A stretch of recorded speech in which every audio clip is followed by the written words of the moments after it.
Hi everyone and welcome in this tutorial video of RayXpert software. My name is RayXpert and I'm going to be your guide for your exploration and use of RayXpert. Nice to meet you! So, what is RayXpert?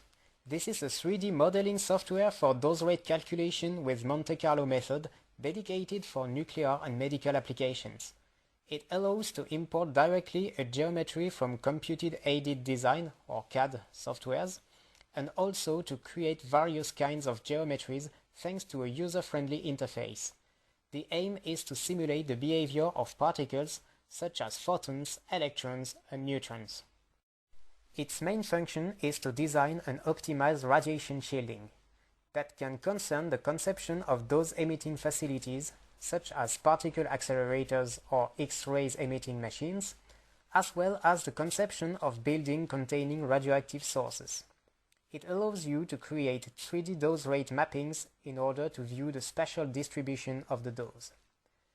Among what can be performed with RayXpert, one can cite zoning studies in order to ensure the radioprotection of operators to be integrated in regulatory files, simulate qualification steps of industrial processes such as sterilization with ionizing sources, plan storage constraints and radioactive source transportation, calculate deposited dose in materials and electronic components, and also checking detectors calibration. But another asset of RayXpert is its great ergonomics. Its intuitive use follows current software standards.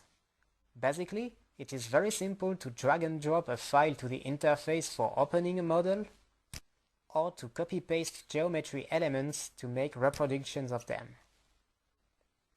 All RayXpert's functions and features are accessible either from menus at the top of the interface or from a script console. Now, let's have a look at the RayXpert interface behind me. Firstly, it is important to precise that RayXpert proposes two levels of modeling, standard modeling and extended modeling. This choice of level is done on this scroll-down list on top left. If you are a new user, standard modeling can provide you enough options for generating easily your first models. But with some experience, you can go ahead to extended modeling, which proposes more advanced options for creating and disposing objects. Let's have a look at options of standard modeling visible on the left of the screen. Tree structure in the frame on top left describes geometry similarly than in a CAD software. It is classified as presented here in structures surrounding elements, themselves surrounding volumes. Under the tree structure, other options exist. The highest window allows to rename a geometry object, and possibly to affect some notes and commentary. The second one allows to affect a material to the selected object, and even to define a brand new material. By clicking on this icon, a material management window appears, allowing either to define entirely a new material by choosing a massive composition and a specific density, or choosing a material in a material bank pre-existing based on the NIST. The function of the third window is to affect a radiomaterial to an object. By clicking on this icon, like for the material management, RayXpert includes a radiomaterial management window based on nuclear libraries JEF 3.1.1 and EAF 2010. It allows to define isotopic composition of a new radiomaterial from the interface, or to import an existing radiomaterial file. This window also allows to define if radiation is emitted from a volume or from specific surfaces. The fourth window allows to define fastly a translation or a rotation to apply to the selected object.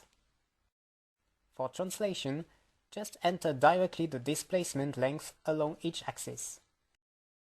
For rotation, just enter the value of the rotation angle around the selected axis. The last window helps for visualization.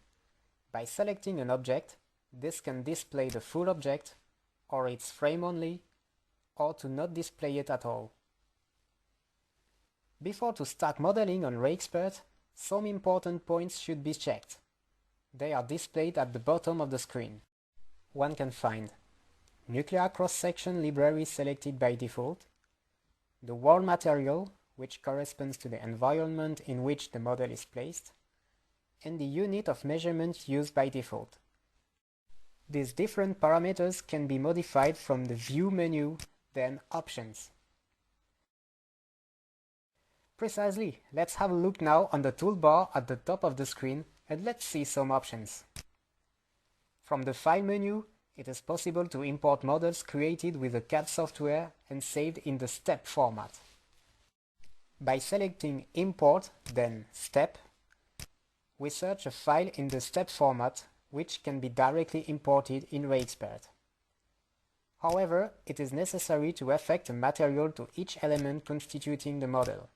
By default, all elements are made of air. In the same way, you can convert a model initially created on RayXpert to STEP format. This time, just select Export, then STEP.